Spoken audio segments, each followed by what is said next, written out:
Hello and welcome. ये accountancy का third lecture है। पहले दो लेक्चर्स को आपने बहुत ही ज़बरदस्त रिस्पॉन्स दिया। आपके सामने मैं थर्ड लेक्चर को ला रहा हूं और इसमें भी हम अकाउंटेंसी के टर्म्स कुछ सीखेंगे और सेकंड लेक्चर मान लो कंटिन्यू ही है। सेकंड लेक्चर में हमने अकाउंटेंसी के टर्म्स सीखे ना, तो इसमें भी सीखेंगे। देख लीजिए, ये जो आपके सामने कुछ टर्म्स है जैसे capital receipt, revenue receipt, capital expenditure, revenue expenditure, ये अकाउंटेंसी में सबसे मुश्किल है समझना। लेकिन आप टेंशन मत ही लीजिए, हम आपको आसान तरीके से समझाएंगे। और लेकिन याद रखना, अगर ये टॉपिक आपको समझ में आता है, मुझे नहीं लगता आपको कोई रोक सकता है सिलेक्शन से। अब देख लीजिए,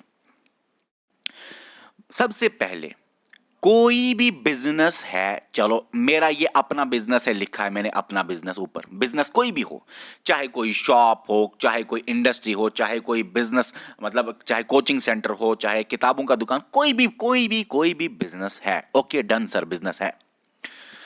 अब ये जो बिजनेस है, इस बिजनेस में एक तो होते हैं एसेट्स और होते हैं लाइबिलिटीज। एसेट्स होते हैं और लाइबिलिटीज होते हैं बिजनेस में, ये आपको समझना है। ओके, एसेट क्या है सर? एसेट मतलब बिजनेस में मशीनें, बिजनेस में फर्नीचर, बिजनेस में कुछ भी जो इस बिजनेस को फ्यूचर में फायदा देता है। बिजनेस में कोई भी ऐसा मटेरियल जिससे बिजनेस पैसे कमा सकता है। बिजनेस से एसेट मतलब बिजनेस के लिए खुशी। इसी तरह लायबिलिटी मतलब बिजनेस के लिए गम। देखो यहां पे मैंने बिजनेस जब आपके सामने लिखा एसेट्स, तो एसेट में मैंने मशीन्स लिखे हैं, क्योंकि मशीनों से फायदा आता है, मशीनों से ही तो प्रोडक्शन होता है। मान लो मशीन्स है एसेट्स, मान लीजिए बहुत सारे एसेट हो सकते हैं, लेकिन मान लीजिए मशीन्स है एसेट। लायबिलिटीज भी बहुत तरह की हो सकती है, लेकिन यहां पे आप मान लीजिए लायबिलिटी है जो इसने उधार लिया, ये पैसे हैं, ये पैसे हैं, बिजनेस में पैसे हैं जो उधार लिया है, चुकाना तो पड़ेगा, टेंशन तो है, उन्हीं को बोलते हैं लायबिलिटीज। एसेट सामान जो मुझे फ्यूचर में फायदा देगा, खुशी। लायबिलिटी ऐसा सामान जो मुझे वापस चुकाना है, फ्यूचर में नुकसान देगा, फ्यूचर में वापस करना है, गम। टेंशन, लायबिलिटी, खुशी, हैप्पीनेस, एसेट। ओके, ये जो लायबिलिटी है जो वापस चुकाना है, जो इसके पास अभी तो है पैसा, लेकिन पैसा वापस करना पड़ेगा क्योंकि बिजनेस ने ये लोन लिया है, किसी भी एंटिटी से लोन लिया है। मान लो लोन लिया है बिजनेस ने। Okay, liability. अब याद रख लीजिए, कैपिटल रेवेन्यू अब आपको समझ में आएगा, लेकिन सबसे पहले आप दिमाग में ये बिठाइए कि ये जो बिजनेस है ये खर्चा करती है, उसको बोलते हैं एक्सपेंडिचर।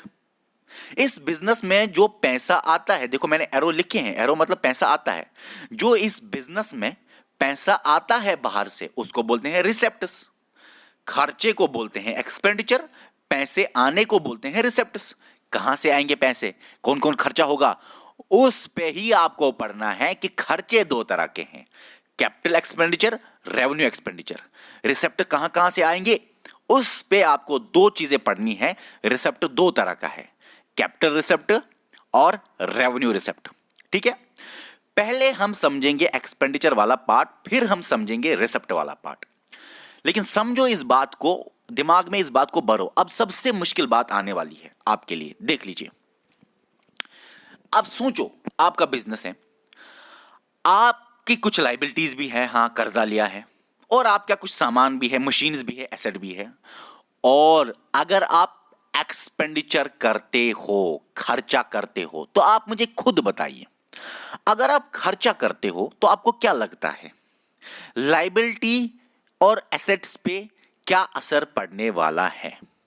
खर्चा करके, पैसे खर्च करके, बिजनेस अगर पैसे खर्च करता है, आप मतलब बिजनेस मैंने यहां पे लिया है, ये हमेशा बिजनेस के पॉइंट ऑफ व्यू से सोचना पड़ता है। ओके, मतलब आप बिजनेसमैन हो तो आपका ये बिजनेस है, आप अपने बिजनेस से खर्चा जब करेंगे, तो आप मुझे बताइए कि आपके एसेट, पहले मुझे सिर्फ एसेट बताइए, आपके एसेट मशीनें ज्यादा हो सकती हैं कि कम हो सकती हैं? आप मशीनें खरीद सकते हो एक्सपेंडिचर से, तो मशीनें ज्यादा होंगी। आप जब खर्चा करोगे तो क्या खर्चा करोगे? एसेट्स को खरीदने के लिए करोगे ना। तो एसेट्स, मशीनें खरीदने के लिए, तो मशीनें और आ गई, मशीनें बढ़ी, एसेट्स बढ़े कि कम हुए? एक्सपेंडिचर से सर आपने मशीनें खरीदी तो मशीनें मतलब एसेट्स ज्यादा हुए। याद रखना, एक्सपेंडिचर से एसेट्स ज्यादा हो सकते हैं। अगर एसेट्स के बारे वो मैं बताऊंगा कब हो सकते हैं। अब एक्सपेंडिचर से लायबिलिटी पे क्या असर पड़ सकता है? लायबिलिटी मतलब उधार चुकाना। अगर आप एक्सपेंडिचर करते हो मतलब कंपनी से पैसा जाता है, बिजनेस से पैसा जाता है, पैसा जाएगा, आपकी लायबिलिटी बढ़ेगी कि घटेगी? क्या चेंज आएगी लायबिलिटी में? सर अगर मैं पैसा बाहर दूंगा बिजनेस से, मैं लोन को चुकाऊंगा तभी तो पैसे दूंगा बाहर, लोन को चुकाते ही मेरी लायबिलिटी कम हो जाएगी। याद रखना, ठीक है? समझा इतना आपने? यही जो लायबिलिटी पे चेंज आती है और एसेट पे चेंज आती है, लायबिलिटी का कम होना एक्सपेंडिचर से या एसेट का बढ़ना एक्सपेंडिचर से, इसी को बोलते हैं कैपिटल वाला एक्सपेंडिचर। एक्सपेंडिचर दो तरह के हैं, कैपिटल और रेवेन्यू। रेवेन्यू होता है खर्चा, लेकिन कोई एसेट नहीं बढ़ेगा, कोई लायबिलिटी नहीं कम होगी, कोई कर्जा नहीं चुकेगा, कम नहीं होगा कर्जा, कोई मशीन नहीं बढ़ेगी, कोई एसेट नहीं बढ़ेगा, उसको बोलते हैं रेवेन्यू एक्सपेंडिचर। लेकिन याद रखना, कैपिटल समझना बहुत ज्यादा जरूरी है। खर्चा, लेकिन कैपिटल एक्सपेंडिचर, कैपिटल खर्चा कौन सा खर्चा है? वो कंपनी का खर्चा जिसमें कंपनी खर्च करेगी अपने एसेट बढ़ाने के लिए या और अपनी लायबिलिटी, अपना कर्ज कम करने के लिए। मतलब कि कैपिटल एक्सपेंडिचर में लायबिलिटी और एसेट में चेंज आता है। लायबिलिटी बढ़ सकती है, लायबिलिटी कम हो सकती है। क्या लिखा है यहां पे? हाँ, लायबिलिटी कम हो सकती है, एसेट बढ़ सकता है। Capital expenditure. सर एग्जांपल दीजिए। एग्जांपल, अगर आपने खर्चा किया तो आपने एक मशीन को खरीदा, आपने एसेट्स बाय किए। जब आप एसेट्स बाय करते हो, खर्चा हुआ। कौन सा खर्चा हुआ? एसेट्स में चेंज आई, एसेट बढ़ गया ना। अरे बाय करते ही एसेट बढ़ गया आपका, तो ये कैपिटल एक्सपेंडिचर है। अगर वहां पे आएगा सवाल कि एसेट्स और लायबिलिटीज में चेंज होती है, कौन सा एक्सपेंडिचर है? ये कैपिटल है। अगर सवाल आए कैपिटल एक्सपेंडिचर में कंपनी का एसेट बढ़ सकता है कि घट सकता है? अरे खर्चा करेगा तो मशीनें बढ़ेंगे, बढ़ जाएगा। सवाल अगर आए अच्छा एक्सपेंडिचर जो है कैपिटल वाला, उससे लायबिलिटी कंपनी के कम होंगे कि ज्यादा होंगे? अरे जब खर्चा करेगा तो कर्जा कम हो जाएगा, लायबिलिटी कम हो जाएगी। ये समझने आपको। अच्छा सर चलो बाय एसेट किया तो एसेट बढ़ गया, लेकिन एक्सपेंडिचर से लोन को रीपे भी कर सकते हैं। जो लोन रीपे हो रहा है, लोन वो लायबिलिटी को कम कर रहा है और वो खर्चा कंपनी का कैपिटल एक्सपेंडिचर है। समझ में आ गया? अब देख लीजिए रेवेन्यू खर्चा। कंपनी कुछ खर्चा करती है, रेवेन्यू खर्चा क्या होता है? जिससे कंपनी के एसेट पे और लायबिलिटी पे कोई फर्क नहीं पड़ता। एसेट पे और लायबिलिटी पे कोई फर्क नहीं पड़ता।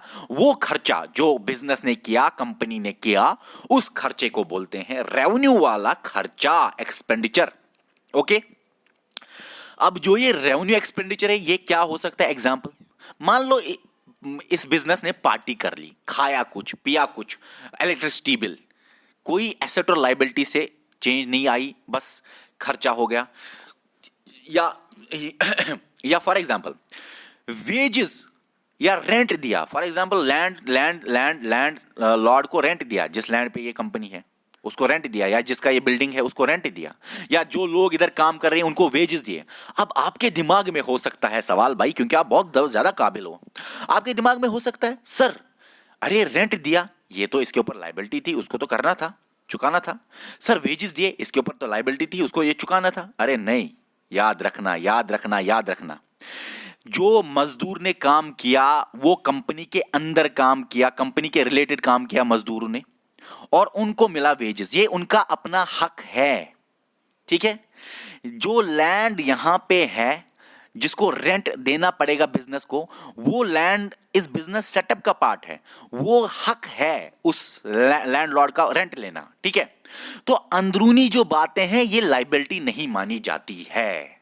जो इसके एम्प्लॉयज का वेजेस या रेंट, वो लाइबिलिटी नहीं है। अरे वो तो उन्होंने खुद कमाया, वो लाइबिलिटी नहीं है, वो अंदरूनी मामला है। बाहर वाले मामले से लाइबिलिटी का आप ऐड कर सकते हो दिमाग में, बाहर से लोन लिया कहीं से या कुछ भी। ओके, अब आप देख लीजिए, मतलब ये इनका अपना पैसा है तो कहां लाइबिलिटी। अब आप यहां पे समझ लीजिए इसको, wages, rent, revenue, expenditure, asset और लाइबिलिटी पे कोई फर्क नहीं पड़ता। कोई मशीन नहीं बनती और कोई कर्जा नहीं चुकता इन रेवेन्यू एक्सपेंडिचर से, इन वेजेस और रेंट के एक्सपेंडिचर से एक कंपनी के। अब सेम टू सेम रिसेप्ट भी है, लेकिन समझना है कुछ खास।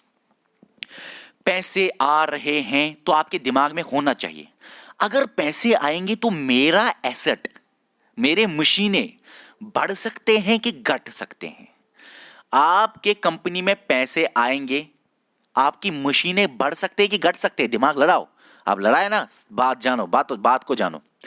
आपके पैसे कंपनी में कब आएंगे? जब आप अपने एसेट्स खत्म करोगे, सेल करोगे।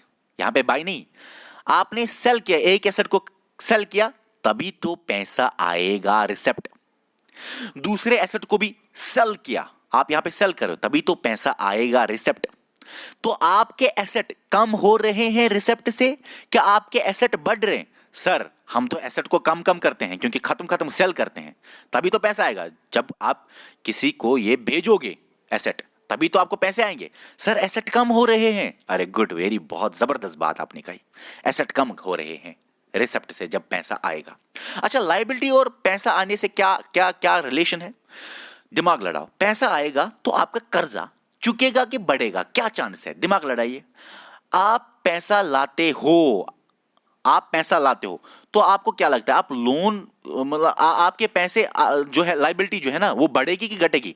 सर, पैसा आएगा तो मतलब हम ज्यादा लोन ले रहे हैं, कर्जा बढ़ेगा, लायबिलिटी बढ़ जाएगी। वही बात आपको समझनी है। जहां रिसेप्ट आने से लायबिलिटी और एसेट में चेंज आता है, लायबिलिटी बढ़ती है, एसेट घटता है, उसको बोलते हैं कैपिटल वाला रिसेप्ट। एसेट घटता है, क्यों? एसेट को खत्म करना है, पैसे तभी आएंगे। लायबिलिटी बढ़ती है, क्यों? क्योंकि पैसे तभी आएंगे जब आप कर्जा ज्यादा लेंगे और लायबिलिटी बढ़ेगी।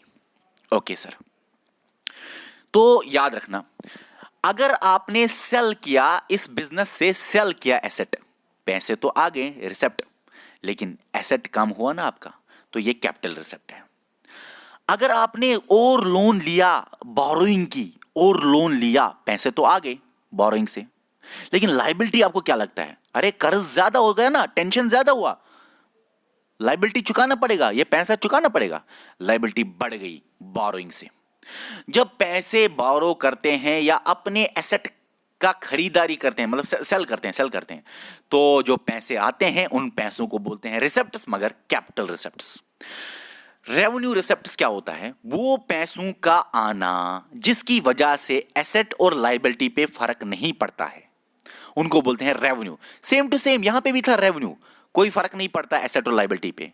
यहां पे भी रेवेन्यू, फर्क नहीं पड़ता एसेट और लायबिलिटी पे। वहां पे भी कैपिटल पे फर्क पड़ता था, यहां पे भी कैपिटल पे फर्क पड़ता है एसेट और लायबिलिटी में। वहां पे अपोजिट, यहां पे एसेट कम होते हैं, वहां पे एसेट बढ़ते हैं। यहां पे लायबिलिटी ज्यादा होती है, वहां पे लायबिलिटी कम होती थी। अब पता है ये कितना मुश्किल है? ये सबसे मुश्किल है। अगर ये समझ आ रहा है आपको, आप बहुत बहुत ज्यादा इंटेलिजेंट हो। अभी आप इसको समझो। और ये मतलब मुझे नहीं, मैं नहीं दिखता हूं कि कोई ये पढ़ाता, क्योंकि ये मुश्किल टॉपिक है, सबसे ज्यादा मुश्किल। अब आप इसको समझो, रेवेन्यू रिसेप्ट्स। सर, कौन कौन से रेवेन्यू रिसेप्ट है? मान लिया एसेट और लायबिलिटी में नहीं चेंज होता। गिफ्ट, किसी ने दिया आपको, पैसा आ गया, लेकिन एसेट लायबिलिटी पे कोई फर्क नहीं। डोनेशन, किसी ने आपको दे दिया, पैसा आ गया, डोनेशन रिसीव्ड। डोनेशन पेड नहीं, पेड तो आपका खर्चा हो जाएगा, एक्सपेंडिचर, वो भी नीचे रिसेप्ट में आएगा, बताऊंगा, कोई बात नहीं, रुको। डोनेशन रिसीव्ड, जो पैसा रिसीव किया, वो तो आपका रेवेन्यू। क्यों? क्योंकि एसेट और लायबिलिटी में चेंज नहीं आती। इतना ही नहीं, आप कोई सामान बेचते हो, गुड या सर्विस, और आपको पैसे मिल रहे हैं, ठीक है ना, सामान बेचने के साथ आपको पैसे जो मिल रहे हैं, उनको भी बोलते हैं रेवेन्यू रिसेप्ट्स, क्योंकि आपका एसेट या लायबिलिटी नहीं बढ़ता। अब आप देखो, रेवेन्यू और कैपिटल में और एक भी फर्क है। कैपिटल का मतलब होता है लॉन्ग टर्म बेनिफिट, देखो आपने, या लॉन्ग टर्म लॉस। रेवेन्यू क्या होता है? लॉन्ग टर्म बेनिफिट या लॉन्ग टर्म लॉस। मतलब बात समझो, capital expenditure, long term benefit यहां पे। क्यों? क्योंकि आपने एसेट खरीदा, लोन को चुकाया, अरे कितना बेनिफिट है लोन को चुकाना, कर्जे में डूब जाता है इंसान 1000 साल। रेवेन्यू एक्सपेंडिचर मतलब शॉर्ट टर्म बेनिफिट, आपने शॉर्ट टर्म इनको वेजेस दिए, रेंट दे, खुश हो गए, ये तो बेनिफिट आ गया। लॉन्ग टर्म लॉस, अपने एसेट को सेल किया आपने, अरे एसेट पे ही पूरा बिजनेस खड़ा है, तो लॉस लॉन्ग टर्म के लिए, एसेट बहुत लंबे समय तक चलेगा लॉस। लायबिलिटी क्या होती है, कर्जा आपने ज्यादा लिया, अब पता नहीं कितने साल लगेंगे आपको कर्जा चुकाने में, लॉन्ग टर्म लॉस, ठीक है। और ये रेवेन्यू होता है शॉर्ट टर्म, ठीक है, शॉर्ट टर्म। वैसे यहाँ पे लॉस नहीं है, शॉर्ट यहाँ पे लॉस रेवेन्यू रिसेप्ट से लॉस नहीं होता, क्योंकि गिफ्ट आपको मिला, डोनेशन आपको मिला, तो लॉस नहीं होता, ठीक है। याद रखना, बुरा याद रखना, ये एक इंसान के लिए अच्छा नहीं, बिजनेस के लिए अच्छा नहीं है, ये बिजनेस के लिए अच्छा है, इससे बिजनेस से कोई लॉस नहीं होता। अब ये लॉस और प्रॉफिट जो अभी मैंने समझा, अगर ये आपको समझ में नहीं आया कोई बात नहीं, क्योंकि ये हमें अलग से भी करना है। लॉस और प्रॉफिट में हमें अच्छी तरह देखना है, फिर कैपिटल और रेवेन्यू में, और ये चीजें आप बजट में भी सीखोगे। अभी आप समझो इस बात को, कितना टाइम है, ओ चलो ठीक है। क्या फर्क है बुक कीपिंग और अकाउंटेंसी से, याद रखना। आपको क्या लगता है बुक कीपिंग और अकाउंटेंसी में क्या फर्क है, ठीक है, एक सेकेंड, ओके ओके सुनिए, देखो बुक कीपिंग और अकाउंटेंसी में क्या फर्क है। जैसे कि हमने पहले लेक्चर में भी आपको पढ़ाया, अकाउंटेंसी क्या होती है। सबसे पहले अकाउंटेंसी आइडेंटिफाई करना, मतलब कौन सा पैसा लिखूं, कौन सा बिजनेस ट्रांजैक्शन है, हाय हेलो नहीं लिखना है, घर का कंजप्शन नहीं लिखना है, बिजनेस ट्रांजैक्शन लिखना है, आइडेंटिफाई। मेजरिंग, कितना लिखना है। रिकॉर्डिंग, कैसे लिखना है, रिकॉर्ड करना कॉपी पे या नोटबुक पे। फिर क्लासिफिकेशन, अलग अलग लिखना, प्रॉफिट अलग, लॉस अलग, कैपिटल रिसेप्ट अलग, कैपिटल ये मतलब अलग अलग लिखना। फिर उसके बाद समराइजिंग, समरी निकालना, पूरा मतलब पूरा जो आपने एक साल में किया, पूरा प्रॉफिट लॉस, उसका समरी लास्ट में निकालना। फिर इंटरप्रेटिंग, कि क्या फायदा आया, क्या नुकसान आया, किससे क्या फायदा है, किससे क्या नुकसान आया, आगे कौन सा स्टेप उठाना है। फिर कम्युनिकेटिंग, अपने लोगों में इंफॉर्मेशन फैलाना जो आपके बिजनेस सेटअप में है, या एक्सटर्नल भी ये हो सकते हैं जो आपके बिजनेस के रिलेटेड है, ओके, जो आपके कस्टमर है, आपके साथ खरीदारी करना चाहते हैं, या जो आपकी कंपनी की कंडीशन जानना चाहते हैं, जो शेयर, आगे हम पढ़ेंगे शेयर मार्केट के भी थोड़े बारे में, ठीक है। समझो इस बात को, समझो इस बात को, जो ये चार चीजें हैं, आइडेंटिफाइंग, मेजरिंग, रिकॉर्डिंग, क्लासिफिकेशन। आप बोलोगे सर ये आइडेंटिफाई ये हमने नहीं देखा, अरे पहला लेक्चर देखो, क्लियर हो जाएगा। पहले लेक्चर में मैंने ये बोला है, ये चार चीजें बुक कीपिंग में आते हैं, लेकिन फिर ये चार चीजें भी पढ़ के और साथ में समरी एनालाइज और समरी इंटरप्रेट करना और कम्युनिकेट करना, वो अकाउंटिंग होता है। मतलब बुक कीपिंग बेसिक है, अकाउंटिंग एडवांस्ड लेवल है। बुक कीपिंग प्राइमरी स्टेज है, अकाउंटिंग सेकेंडरी स्टेज है। बुक कीपिंग जो है, ये चार चीजें पहले होते हैं, फिर अकाउंटेंसी में ये चार चीजें देखते हैं, फिर ये लास्ट में होते हैं। जैसे कि ये चार चीजें जूनियर स्टाफ करता है, क्लर्क करता है, अकाउंटेंट असिस्टेंट भी इसी में आएगा, ये चार चीजें आपको करना पड़ेगा। फिर जो चार्टर अकाउंटेंट होता है, सीनियर स्टाफ जो होता है, वो फिर ये चार चीजें भी चेक करता है, फिर इस बिहाफ पे वो फिर ये निकालता है, समरी, इंटरप्रेट और कम्युनिकेट, ठीक है, समझ में आया। तो प्राइमरी स्टेज है बुक कीपिंग, सेकेंडरी स्टेज है।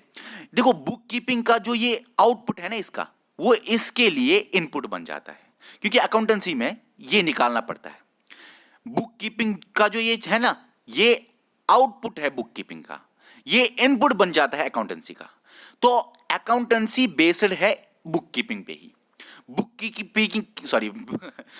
कीपिंग का आउटपुट बेस बन जाती है अकाउंटेंसी के ये तीन पार्ट्स का। लेकिन अकाउंटेंसी में जो सीनियर स्टाफ होता है, चार्टर अकाउंटेंट, वो इसको देखता है जो बुक कीपिंग का पार्ट है, और फिर उसके बिहाफ पे ये चीजें करता है। मकसद की बात यह है कि ये इनपुट है, ये आउटपुट है, बुक कीपिंग का आउटपुट है, इसके लिए इनपुट। ये जूनियर स्टाफ करता है, बोला मैंने, ये सीनियर स्टाफ करता है, चार्टर अकाउंटेंट। ये रूटीन रिकॉर्ड है, रोजमर्रा का रिकॉर्ड करना है, लेकिन ये रूटीन रिकॉर्ड नहीं है, ये मंथली हो सकता है, ईयरली हो सकता है, डिपेंड करेगा कंपनी टू कंपनी और काम टू काम, ठीक है, अब उनकी पॉलिसी पे। ये एनालिटिकल रिकॉर्ड है, एनालाइज करना, ठीक है ना, इंटरप्रेट करना, समझना बात को कि इन चार में क्या हुआ है, ठीक है, और फिर आपने ये तीन निकालना। मतलब अकाउंटिंग में ये सारी चीजें आता है। ऐसा नहीं कि आप बोलोगे सर तीन ही है, अरे ये चीजें पहले पढ़ने हैं, फिर ये चीजें सीनियर स्टाफ, चार्टर अकाउंटेंट बोलेगा। अब आप देखो, आपको बहुत सारों को शायद समझ नहीं आया। एक बंदे ने बोला था सर क्रेडिटर डेटर में क्या फर्क है। देखो यहां पे लिखा नहीं क्रेडिटर और डेटर, लेकिन आपको लिखना पड़ेगा। ये है क्रेडिटर, ये है डेटर। भूल गए हो लिखना, आप लिख लीजिए अपने नोट्स पे, ये या यही निकाल के आप प्रिंट आउट निकाल के लिख लीजिएगा। क्रेडिटर और डेटर हमेशा उधार पे होता है। उधार जहां पे हो वहीं पे क्रेडिटर और डेटर होगा, देख लेना। उधार को ये भी बोलते हैं क्रेडिट, परचेज करना या सेल करना। ये अगर बिजनेस है, मैं परचेज करूंगा कुछ या सेल करूंगा, मैं सामान खरीदूंगा या बेचूंगा, ये जो परचेज और सेल है उधार पे, उसी को बोलते हैं क्रेडिट। ठीक है ना। क्रेडिट, क्रेडिटर और क्रेडिट में फर्क है। क्रेडिट होता है उधार पे, बाद में पैसा चुकाना। उधार पे परचेज या सेल करना। यहां पे मैं समझाऊंगा, ये बिजनेस है और मैंने यहां पे उधार पे गुड्स परचेज किया, यही मेरा बिजनेस है। लेकिन इससे मैंने सेल किया और उधार पे सेल किया। उधार पे सेल मतलब ये बाद में पैसा देगा। उधार पे परचेज किया मतलब मैं इसको बाद में पैसा दूंगा। मैं मतलब बिजनेस, बिजनेस को आप दिमाग में रखो। बिजनेस पॉइंट ऑफ व्यू से सब कुछ समझना है आपको, बिजनेस को दिमाग में रखना है। तो बिजनेस से आपने सेल किया और ये आपको बाद में पैसा देगा। जब बाद में पैसा देगा, फ्यूचर पेमेंट आप रिसीव करोगे। आप मुझे बताओ, आपके लिए ये फायदा है कि नुकसान है फ्यूचर के लिए? सर पैसा बाद में मिलेगा, पैसा मिलेगा तब तो फायदा है। फायदा है तो एसेट है, अगर टेंशन हो तो लायबिलिटी होती है। ठीक है ना। और जो ये इंसान है जिसको आपने सामान सेल किया, बिजनेस ने सामान सेल किया, इस इंसान के ऊपर आप लिखोगे यही है डेटर, या कोई डेबिटर भी बोलता है, या डेटर भी, कोई बात नहीं, बी साइलेंट है। ये है डेबिटर, डेटर। ठीक है, ओके, समझा।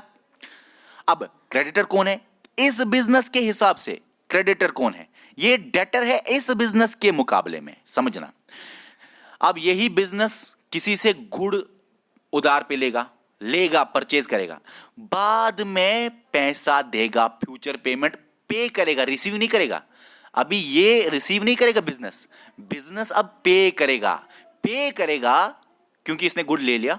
बिजनेस बाद में पे करेगा, तो बाद के लिए ये टेंशन है बिजनेस के को, क्योंकि खुशी है सर, टेंशन है बाद के लिए, तो यही है लायबिलिटी। और जिस इंसान से आप सामान खरीदते हो उधारी पे, क्रेडिट पे परचेज करते हो, उस इंसान को बोलते हैं क्रेडिटर।